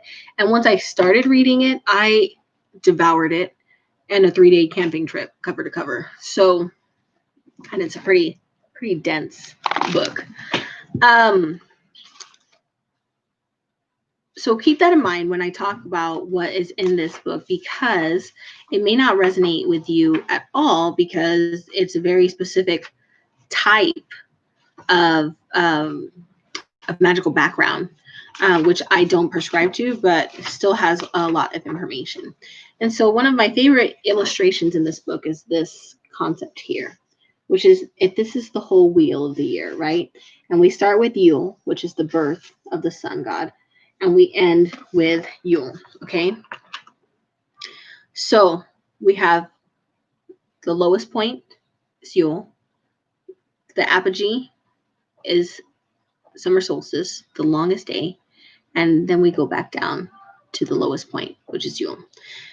There's the 2 aspects, the Oak King and the Holly King, and they're so just a little bit. So here's Yule with the birth of the god, and it's the Oak King. He's being born. He's rising. He's rising. He's rising. Then at Beltane, we have the ritual mating. So Beltane is a fertility festival where he gets the goddess pregnant, but also this is also the kind of like the end where we're fighting. It's this, he's going to be in decline here, the O King. When the sun is at its apogee, the O King himself just basically he dies, because the sun at this point we're going into the dark side of the year, and the Holly King is born. Then during Lammas will be another ritual mating, the fertility. It's a harvest festival, in which case he will go along his course until he also dies at Yule to give birth to the O King. So basically, the light half of the year and the dark half of the year are interchangeable. They're one is always rising and the other one is in repose. Whereas the female aspect is eternal. She's constantly cycling every month of the year, but doesn't have broad long-term changes, right? Very interesting concept. Trying to find Yule. So for them, their wheel of the year starts with Imbolc, where a lot of people, it starts at Samhain. So this is going to be really dense, so I'm going to skip through some of it. At the winter solstice, the two god themes of the year cycle coincide even more dramatically than when they do at summer solstice. Yule marks the death and rebirth of the sun god. It also marks the vanquishing of the Holly King, the god of the waning year, by the O King, the god of the waxing year, or the dark side and the light side. The goddess, who was death and life at midsummer, now shows her life and death aspect, for although at this season she is the leprous white lady, or the crone, queen of the cold darkness, yet this is her moment for giving birth to the child of promise, the sun lover, who will refertilize her and bring back light and warmth to her kingdom. The Christmas nativity story is the Christian version of the theme of the sun's rebirth, for Christ is the sun god of the Piscean age. The birthday of Jesus is outdated in the Gospels, and it was not until AD 273 that the church took the symbolically sensible step of fixing it officially at midwinter to bring him in line with the other sun gods, such as the Persian Mithras, also born at winter solstice. As St. Chrysostom, Archbishop of Constantinople, a century later, explained with commendable frankness, the nativity of the Son of Righteousness had been so fixed in order that while the heathen were busied with their profane rites, the Christian might perform their holy ones without disturbance. Profane or holy, depending on your viewpoint, because basically both were celebrating the same thing, the turning of the year's tide from darkness toward light. St. Augustine acknowledged the festival's solar meaning when he urged Christians to celebrate it for him who made the sun rather than the sun itself. Mary of Bethlehem is again the goddess of life and death. Jerome, the great scholar of the Christian fathers who lived in Bethlehem from 386 till his death in 420, tells us that there was also a grove of Adonis there, which is Tammuz. Tammuz, beloved of the goddess Ishtar, was the supreme model in that part of the world of the dying and resurrected god. He was, like most of his type, a vegetation or corn god, and Christ absorbed the aspect of this type as well as the solar one, as the sacrament of bread suggests. So, where you eat bread and it's Christ's body, and you drink wine and it's his blood. So Fraser points out it's significant that the name Bethlehem means the house of bread. The resonance between the corn cycle and the sun cycle is reflected in many customs. For example, the Scottish tradition of keeping the corn maiden, the last handful reaped at the harvest, till Yule, and then distributing it among the cattle to make them thrive all year. Or in the other direction, the German tradition of scattering the ashes of the Yule log over the fields, or of keeping its charred remains to bind in the last sheaf of the following harvest. Here, again, we meet with the magical properties of everything about the Sabbat fire, including its ashes, for the Yule log is, in essence, the Sabbath bonfire driven indoors by the cold winter. But to return to Mary, it was hardly surprising that for Christianity to remain a viable religion, the Queen of Heaven had to be readmitted to something like her true status, with a mythology and popular devotion far outstripping, sometimes even conflicting with, the biblical data on Mary. She had to be given that status because she answered what Jeffrey Ash calls a goddess-shaped yearning, a yearning which 4 centuries of utterly male chauvinist Christianity, on both the divine and human level had made unbearable. It should be emphasized that the church's male chauvinism was not inaugurated by Jesus, who treated women fully as human beings, but by the pathologic misogynist and sex-hating St. Paul. Mary's virtual deification came with startling suddenness. Initiated by the Council Ephesus in 431, amid great popular rejoicing due doubtless to the hold with which the cult of the Virgin Artemis still had in the city. Significantly, it coincided closely with the determined suppression of Isis worship, which had spread throughout the known world. From then on, the theologians strove to discipline Mary, allowing her hyperdulia, superveneration, a stepped-up version unique to her of the dulia veneration accorded to saints, but not latria, the adoration which was monopoly of the male god. They managed to create over the centuries an official synthesis of the Queen of Heaven, by which they achieved the remarkable double feat of desexualizing the goddess and dehumanizing Mary. But they could not muffle her power. It is to her that the ordinary worshiper turns, now and at the hour of our death. So that's from the Hail Mary, right? Hail Mary, full of grace, the Lord is with thee. Blessed art thou among women. Blessed is the fruit of thy womb, Jesus. Holy Mary, Mother of God, pray for us sinners from now until the hour of our death. I could say that literally in my sleep. It is when the cards are down, if I am having the worst day of my life, that is my litany. And that's probably just how, I don't know where, it's just, Mary is my jam. Mary. But I digress. Protestantism went to the other extreme and in varying degrees tried once again to banish the goddess altogether. All it achieved was a loss of magic, which Catholicism, in however distorted and crippled a form, retained, for the goddess cannot be banished. The goddess at Yule also presides over this other god theme, that the Oak King and the Holly King, which survived too in popular Christmas tradition, however much official theology ignored it. In the Yuletide mummings plays, shining St. George slew the dark Turkish night and then immediately cried out that he had slain his brother.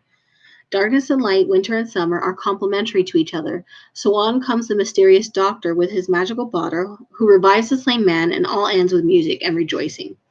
There are many local variations of this play, but the action is substantially the same throughout. And that's kind of a British Isles thing, mumming. But as you can see, this book has like really, it's well researched. There's pages and pages and pages and pages of references. And I mean, technically, Catholicism kept pretty good records of their various changes of what you were allowed to worship and who was going to be deified and so on and so forth. So it's all very, it's out there. It's just that we don't actually acknowledge it. And then the problem is that Protestantism squished that out. There was not really saints or any females to worship in that version of the pantheon at all, which is why, if anything, if I were to revert back to Christianity, it would definitely be Catholicism.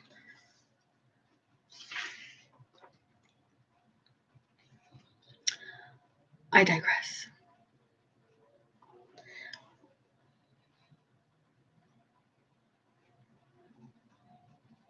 Cool. Karen, thank you for sharing.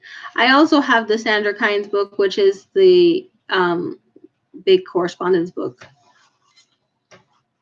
All too often, of course, the harmonious balance between the dark and the light twins of necessary waxing and waning has been distorted into the concept of good versus evil. So, basically, at Dewsbury in Yorkshire, for nearly 7th century, church bells have tolled the devil's knell or the old lad's passing for the last hour of Christmas Eve, warning the prince of evil that the prince of peace is coming to destroy him. Then, from midnight on, they peal out a welcome to the birth, a worthy custom on the face of it, but in fact it enshrines a sad degradation of the Holly King.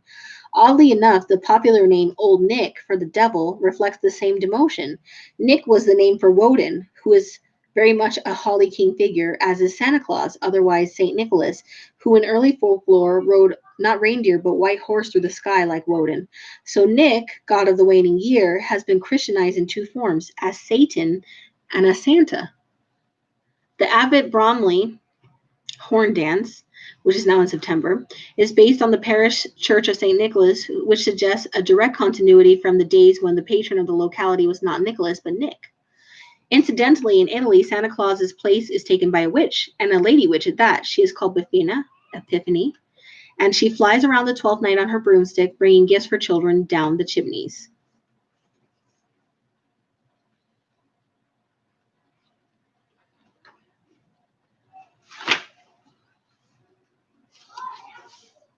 It goes on for a while. There's a lot of information here about history, about celebration, about what that looks like, about the themes, and about their specific ritual, which involves like 13 people and a whole coven. But if you're really interested in like history, philosophy, and like a deeper dive, this is a pretty good book. Please keep in mind that it's pretty old, so it is dated. In some ways, I did not feel like it was very offensive, but some people might be offended.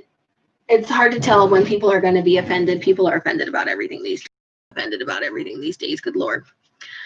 And now the final part is almanacs. So I get these Sabbat almanacs every year. Basically, they just give you some idea of how you might celebrate the season. So Spirited Dragonfly information, but basically it just gives you, actually I'll start with the oldest one. So I have the 2017 one, and let's just glance. I'm going to tell you the chapters, not read them explicitly, so that you can kind of see what they're covering. So this one talks about a druid background of midwinter. They have a cosmic sway, which is pretty traditional. They tell you like the forecast from this Sabbath until the next one. The Old Ways was an old segment that they did about like Slavic paganism. Feast and Treats is still there today, and it's just basically different foods, different menus that you can have for the Sabbath. So this one recommends cheese fondue, cocoa, and a flaming Yule log. Little crafts, birdseed ornaments, so cute. All in one family was how you can involve your children. And then there was a ritual that centered around the druid participation of Yule. So that's just their kind of format. They have different articles just saying like not all the different ways, because it wasn't until recently, and I'll let you, they started having more people of color and people of different backgrounds participating in giving this story and the information here. Because otherwise it was heavily European centric. So a united Yule time, and it just talks about how interfaith gatherings.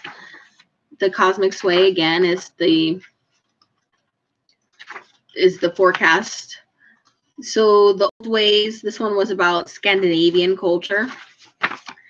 The Feast and Treats this last year was a holiday roast beast, which is a beef roast with sauteed asparagus and potatoes, roasted bustard, cranberries, bacon, and pecans, and Fuffernuss cookies. Sounds delicious at their house. Oh, and gingerbread gods. Yes, please. I'd eat all of that. Little star reflectors where you could put a candle in the middle. Tracing paper ferns. And they talk about cedar as a plant ally and how you can use it, and I found that to be very good. And then a ritual about sound salutations to bring in the sun. So a lot of people do center their practice on either being with the rising sun when it comes up, or staying up all through the night. So that's also part of it that a lot of people do. I do not. I am tired. I'm going to work on Christmas Eve as a nurse, and then I'm going to have Christmas with my son, and then I'm going to work the day after. So, hi, Dee. So this one, Yuletide Traditions. This is talking about a person who was raised Catholic, but also liked secular and pagan Yuletide traditions and how they blended those together. Cosmic Sway. This is the Old Ways, and it talked about Norse mythology. Hi, Robin. So the feast they recommended that year was garlic rosemary baked salmon. Sounds delicious. Brussels sprouts, delicious. Sweet potato casserole It's okay. And solstice sunrise mimosas. That sounds yummy. They recommended you make a Yule log, which is basically a little log that you decorated with stuff, and that's still a really good recommendation. Portable magic, which is just different things that you could take with you for a Sabbat on the go, which some people will be having a Sabbat on the go. I know, the mimosas. I will stay up all night and the morning if we're going to drink mimosas, but I want to I want a Bellini with lots of peach. Or we can ghetto-fy it. I would love a mimosa with Moscato and Sunny D. I'm so trash. Delicious. Sunny D is just water, sugar, orange. Okay. Last year, evergreens, symbols of trees and hope. So it talked a lot about evergreens and their symbolism. Of course, I mean it. I would drink it. Of course, the cosmic sway. They have a German tradition of Christmas. Their recommended food is creamy toasted cranberry and bacon baguettes. That sounds good. Swedish meatballs with mushroom gravy and noodles. Maybe. Oven roasted root vegetables. I love vegetables. Almond butter bonbons. They recommend a 20 pointed star. That's some D&D stuff to me. A fresh fruit centerpiece. Those are pretty. So this year, the Charlie Ravenwolf talked about a crystal for every season. And this one was quartz and the different types of quartz. And the ritual was about spreading joy. So that's just in years past. So this year, the 2020 to 2021. Yeah, that sounds like origami. My son made like a little Christmas ornament at school. And it's not quite 20 pointed, but it's got all sorts of little dilly bobs, which he must have had a lot of help because when he's here doing his homeschool, it's like pulling teeth. So this year they're talking about joy at the winter solstice. So they briefly review Saturnalia, which was a celebration of the end of the Age of Gold. They talk about Norse Yules and just Santa Claus, just all the joyful parts of this celebration, which is pretty nice. The Cosmic Sway I am going to read because it's your forecast from Yule to Imbolc. Before Yule, there is a total solar eclipse on December 14th in the sign of Sagittarius. This is also the new moon before Yule. The winter solstice is symbolically the equivalent to the new moon in the solar cycle of seasons. You may wish to begin your preparations for Yule by aligning your work and observances with this eclipse. Use the celestial event to move deep within yourself rather than doing active or outwardly directed work. Clear away the old, release what no longer serves you, and be open to what will come rather than gripping tightly to what was. Listen closely to your lower and your higher nature for guidance. This eclipse occurs midway during Hanukkah and may have special meaning for those who are observant of Hanukkah. There is irony, whimsy, and wisdom in celebrating the light when the dark of the night is longest. With the winter solstice, the promise of growth is proven with each minute of daylight that increases with the turning of the season. This year, the aspects are harmony, with themes of facing the dark and beginning anew. On December 21st, the Sun is conjunct Mercury in Capricorn, Jupiter is conjunct Saturn in Aquarius, and a first quarter moon is conjunct Neptune in Pisces at the winter solstice. There are some especially interesting things about the Jupiter and Saturn conjunction that can be used for rituals or working for long-term change. Aw, nice to see you, Amber. I know you've been here, but thank you. The Sun conjunct Mercury favors short trips, interaction, and communication. You may wish to have an open house or check in on friends, neighbors, and families. One of the ways that the light returns is in sharing that comes from seeing the light in each other's eyes. This means face-to-face contact. In your rituals and celebrations, include words and deeds where people exchange blessings and affirm their connection to one another. You are passing along a spark of the sun to each other, and all have the rekindled light. The full manifestation of what you do on the winter solstice will come in February and Imbolc. The first quarter moon conjunct Neptune in Pisces brings forth the power of your imagination and your psychic senses. The drawback to this aspect is that it is easy to drift off into dreaming and forget to anchor your visions back to things that are tangible here. If you emphasize the waxing of the moon, then its forward thrust will help you bring visions into reality. This aspect also makes you more sensitive to your feelings and to the feelings of others, which can be put to good use or can become overwhelming. But you have a choice in how this plays out. In planning any ritual observances, it will be helpful if you make symbolic linkages either by words or actions between the growing of the light of the solar cycle and the waxing of the moon. Take advantage of the fact that both energetic tides are moving in the same direction. Jupiter, among other things, is the power of hope, an inherent understanding of growth and development philosophies of life, and more. Saturn, among other things, is the knowledge of how things work in the physical world. It is limits and forms. It is the soul of pragmatism. Whenever a conjunction occurs between Jupiter and Saturn, it is the beginning of a new cycle of development that sets the tone for the following 20 years. In and of itself, this would be significant, but it is also the beginning of a new 200-year cycle. These conjunctions between Jupiter and Saturn slowly move through the 4 elements of the signs. For the last 200 years, the conjunctions have been in earth signs, and beginning with the winter solstice, they will be in air signs for the next 200 years. This Yule, it is particularly important to focus on what is needed to fulfill your long-term goals. If you are uncertain about your goals, then take time to explore your thoughts and feelings to clarify them. It would be prudent to include plans related to fostering safety, stability, and comfort in your life. The transition from one element to another also means the ending of the status quo of the last 200 years and dramatic changes as the new pattern for the next 2 centuries takes hold. This conjunction takes place in Aquarius, which is ruled by Saturn and Uranus, and is also one of the markers for the slow and steady shift into the age of Aquarius. This means that the conjunction will lean towards far-reaching change at all levels of society. Be prepared. Consider what part you have to play in making the world better.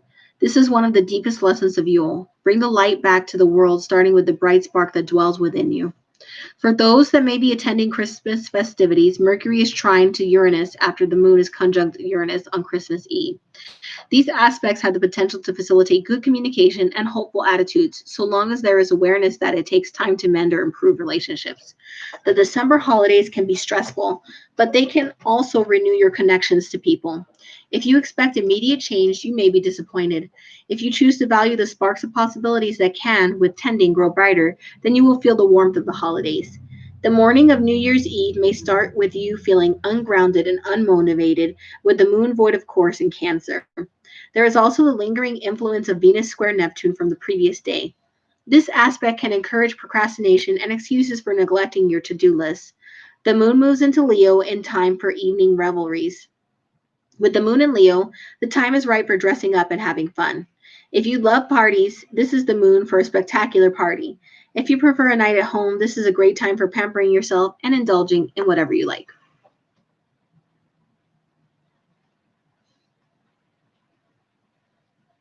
They're very different, actually. I just went through and so like the cosmic sway for I found the cosmic sway to be pretty legit every year, but the cosmic sway for 2017 was a completely different. So they basically go over the astrological things that are happening. So in 2017, there was Mercury retrograde, Saturn trine Uranus, a new moon, a full moon, and Aquarius new moon. That was 2017. In 2018, the cosmic sway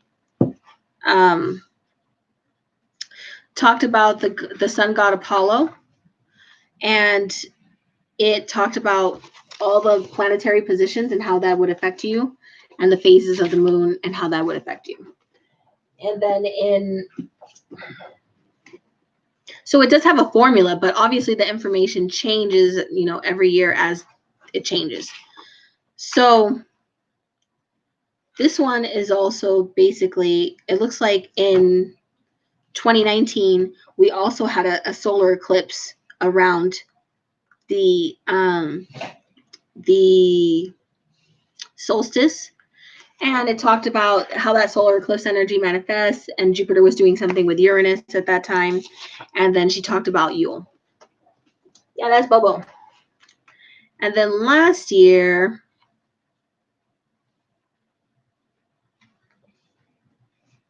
oh, I went too far. Sorry. Last year, it was about a Scorpio moon, the dark moon on Christmas, New Year's, and full moon. So yeah, they're pretty different. And I have 5 years of them. So they're just basically based on the astrological energy. So Tales and Traditions, they talk about 12 night and English, like England, traditions. Feast and Treats, they recommend Aunt Donna's lemon chicken, crispy rice cake, and brandy Alexander pie with a Yule teeny. A Yule teeny is cranberry sauce, cranberry cordial, mandarin orange,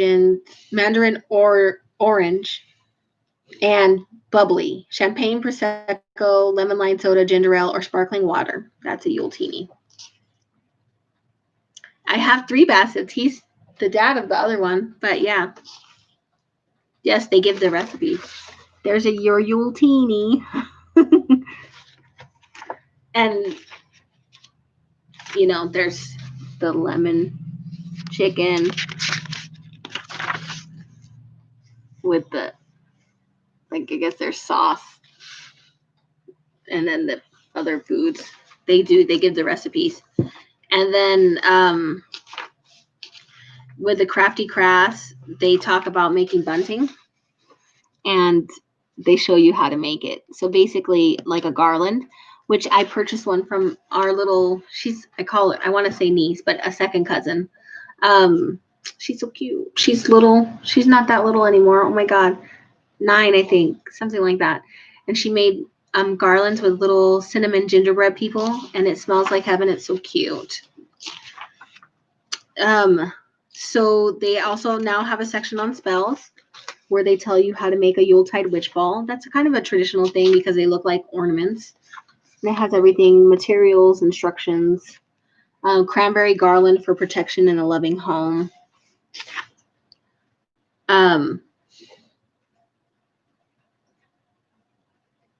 They have a spell for spreading good cheer. And then they talk about a Yule ritual, which basically wraps back around. So as far as Yule goes, I think I have already written notes in here about my plans. Let me go back. A lot of plans for this lunar cycle. As a matter of fact, first of all, anybody has any questions about Yule, please feel free to type it up. But what I will say is for Yule, you can do a Yule log, you can have a feast, you can have a gratitude practice, always divination. Always divination is good for every Sabbath. The moon is going to be waxing in Taurus. So if you want to attract prosperity, abundance, money spells, especially that Friday, a waxing moon in Taurus by Christmas, very, very, very good time for prosperity magic. Let me see here. I have a list. I'm trying to find my list. I promise I have a list of recommended ritual stuff. Or actually not recommended, like literally what I'm going to do.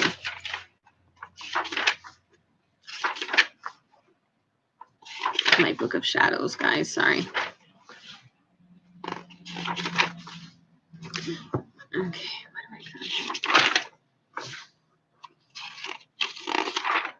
Here we go.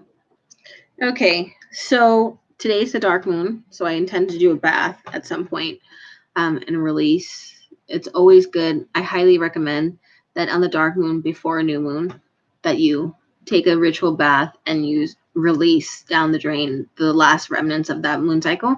So that way when you start the new moon tomorrow, for which day, dear? You mean the Taurus, waxing moon in Taurus, or today, literally today is the dark moon. The new moon starts tomorrow.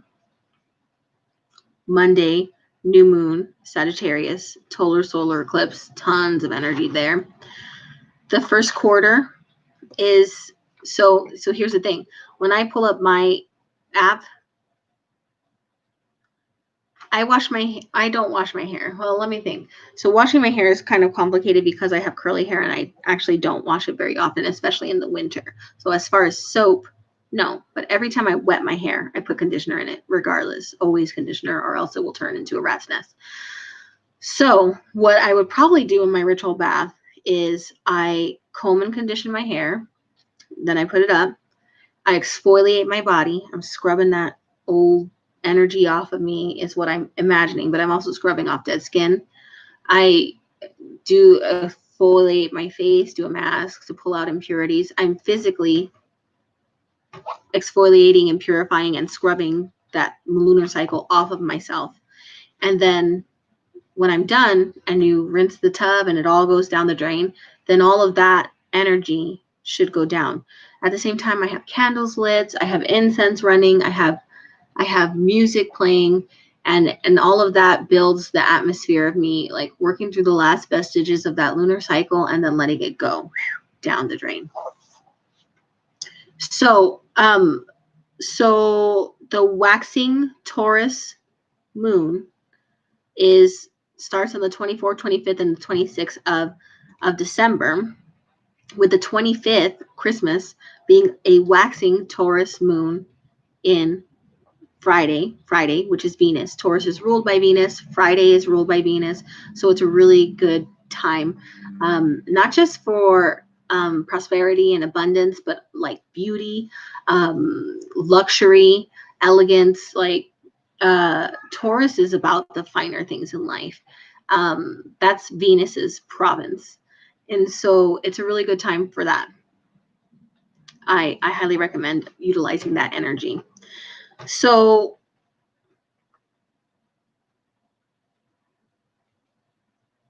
no worries, Dee. I'm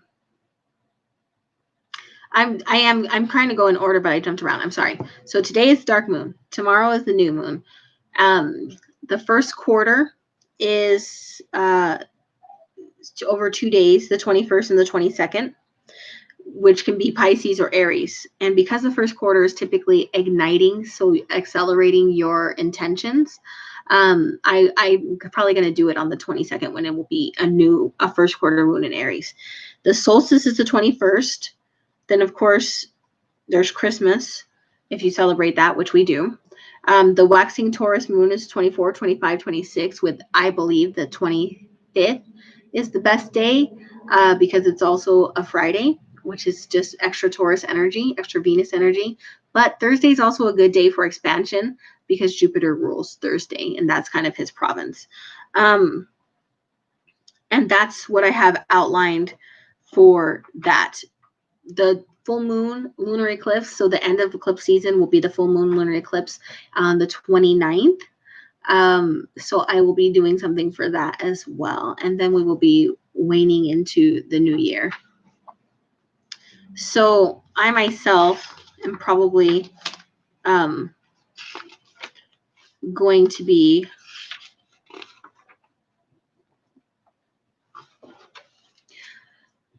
I mean, if you have intentions centered around, so for me, if you have intentions centered around Taurus energy, which is prosperity and abundance and things like, and wealth, things like that, that would be a good time. So typically starting things, I would start things in the new moon or the waxing moon. That's when you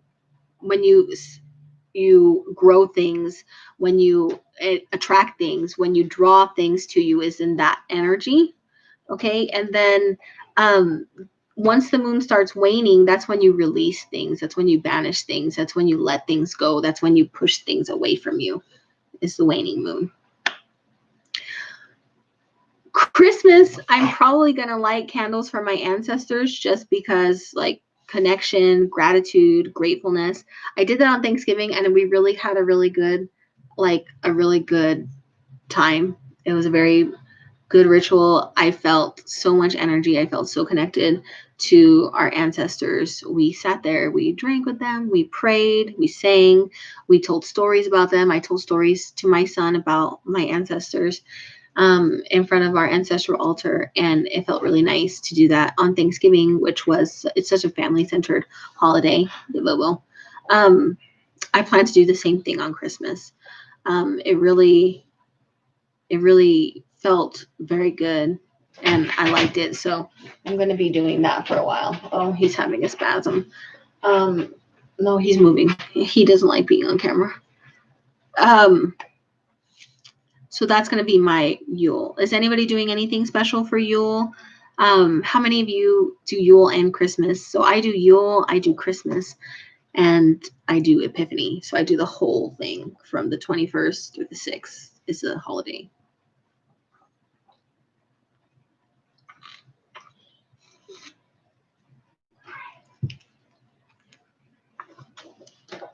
Long story short, Spirited Dragonfly, yes, you can set an intention that day.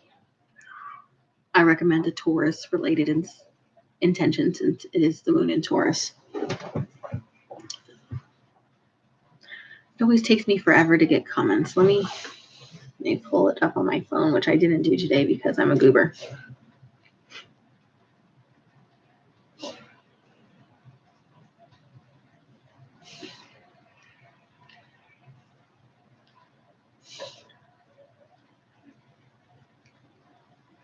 Okay, I'm actually caught up. Same. That's me too, Amber. I was going to do gratitude to my ancestors on Yule. I think that that's probably going to be a thing that I'm going to be doing most Sabbats, is some kind of, but especially the ones that are big celebrations, that you would typically have your family there. I think that I'm going to be doing more of that in the future.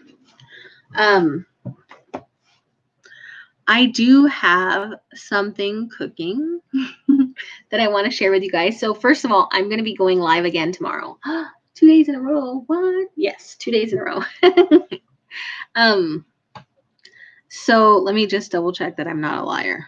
Yes, I don't have anything scheduled for tomorrow, so I will be going live tomorrow again. And what I'm going to go live for is I'm introducing a new segment, a new fun thing that I think that we can do together, which, by the way, if you won the last giveaway, I am trying to get those boxes out tomorrow. I'm going to try my best.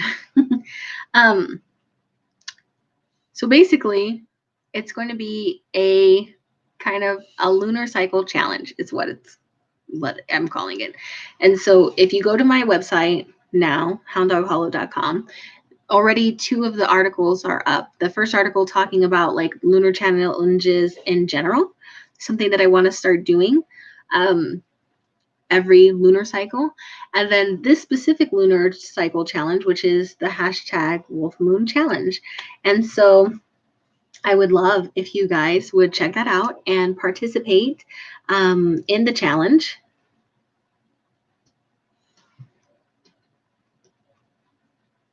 That's wonderful, Dee. I also like Winter Solstice or Midwinter better than Yule.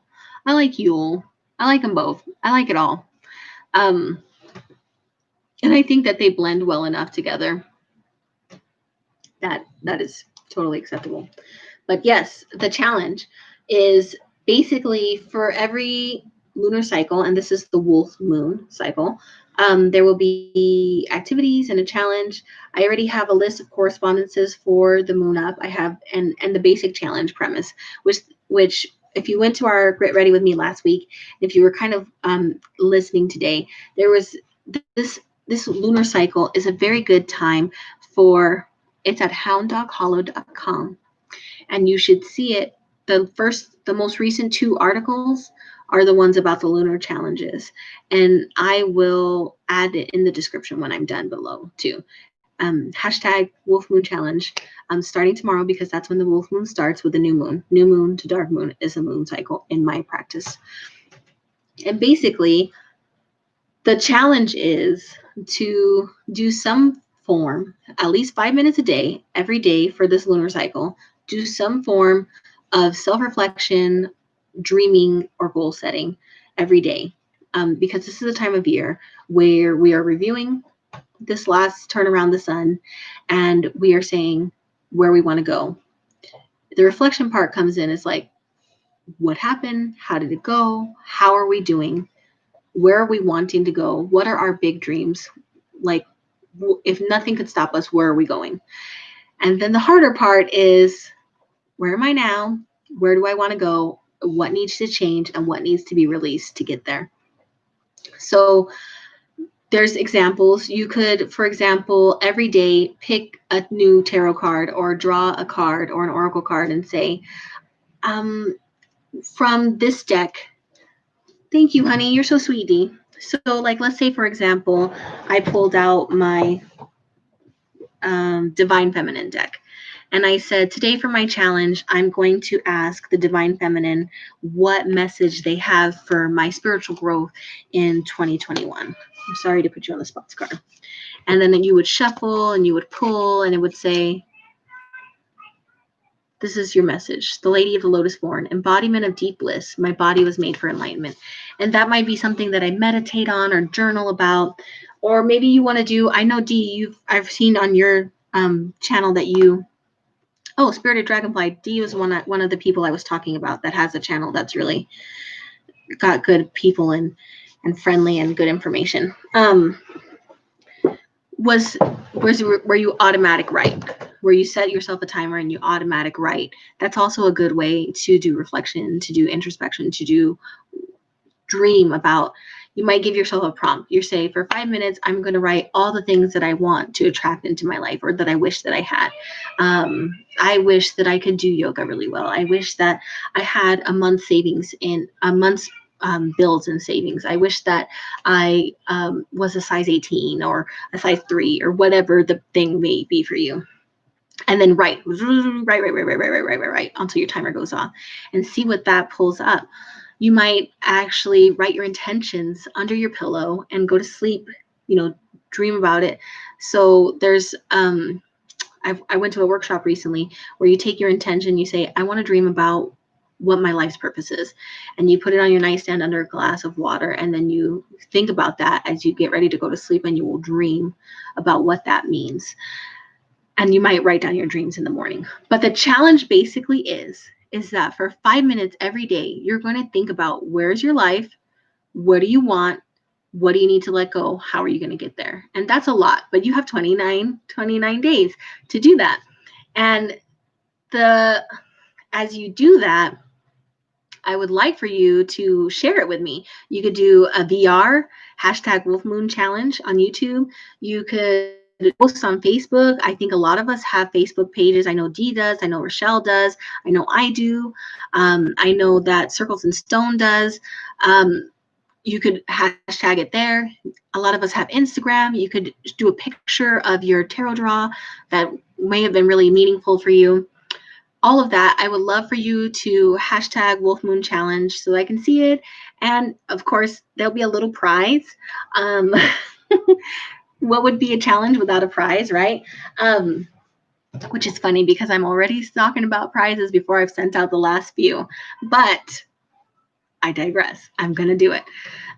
These ones are already set up. It's just that I like to box them, and I like to put little stickers and write a note, and just like, I like to put love into it so that when you get the giveaway prize box, that you feel like my love and appreciation for you.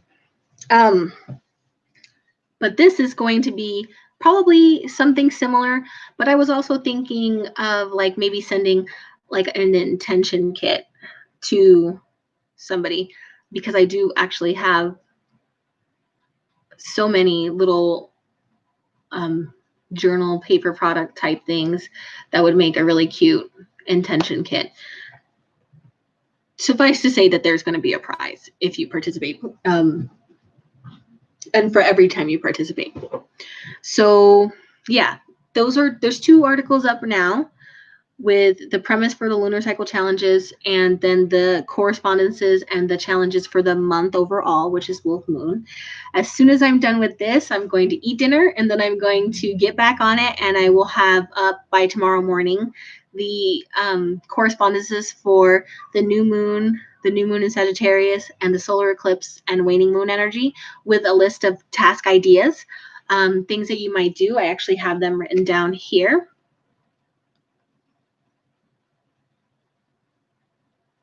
Oh, thank you. Oh, Kat, thank you. I'm sorry your internet's buffering.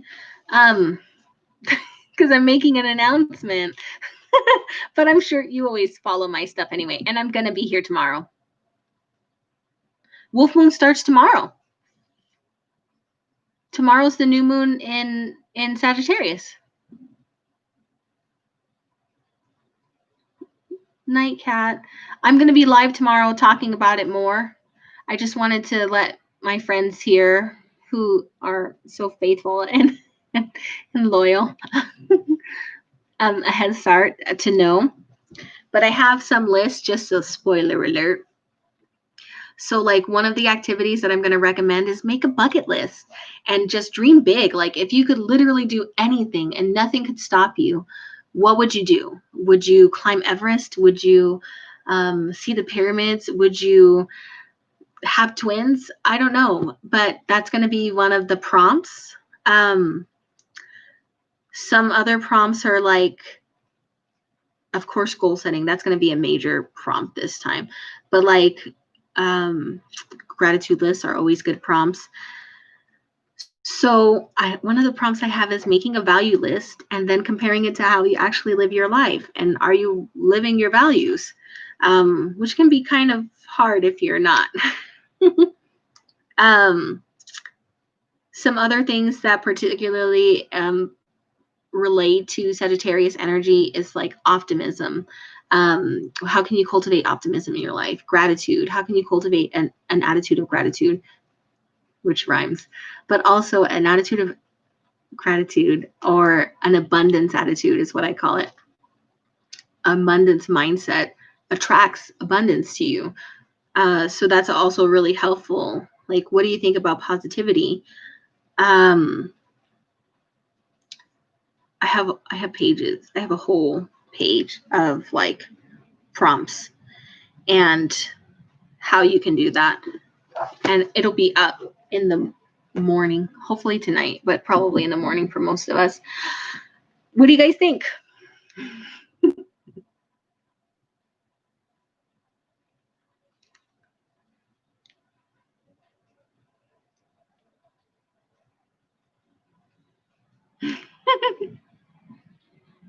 It's always funny because I use these as like a conversation, but sometimes it takes a bit to type and get back, so it's a little bit stilted. Yay, I'm glad. So I will be coming on tomorrow, probably the same time I traditionally come on, which is at 4 p.m. Pacific Standard Time, and I don't know, we'll see. That's kind of like in the middle of the day. I just want to end this year in the spirit of what is possible. What do I want? Where am I going? How can I leave this behind? Leave this stuff that no longer serves me. Take the lessons, leave the trauma, and move forward in a place of making 2021 a damn sight better than 2020, which in my opinion was a dumpster fire. And I feel like this is really helpful. And I feel like a lot of people are feeling this energy of like ending 2020 and taking it out in the backyard and burying it, but and starting 2021 with hope and optimism and joy and just a positive outlook on the future. Because when it comes down to it, your mind is so powerful. You can create anything, you can manifest anything, but the fact of the matter is what you put your energy on is what's going to keep coming to you. So if we don't, and I say we, but what I really mean is if you, Brandy, don't start thinking in terms of what is possible instead of what's been taken from you, then you will always be in a space of thinking about what's been taken from you or having things taken from you instead of expanding like the infinitely possible and amazing being that you are. And that goes for all of you.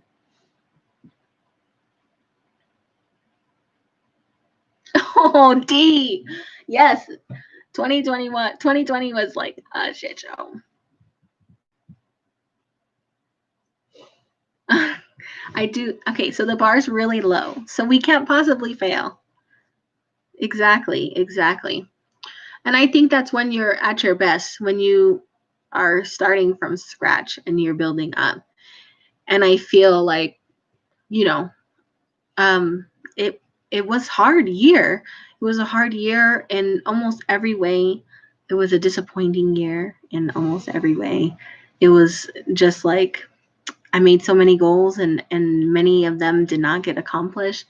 And it was just 2020 is good in retrospect because in the future we will look back on this and see how far we've come and how much better things are. And that's what 2020 will be good for, as a reference point. When you feel low in the future, to be like, are you 2020 low? Nope, then you're doing fine. Exactly. Be kind to ourselves. Be good to yourself.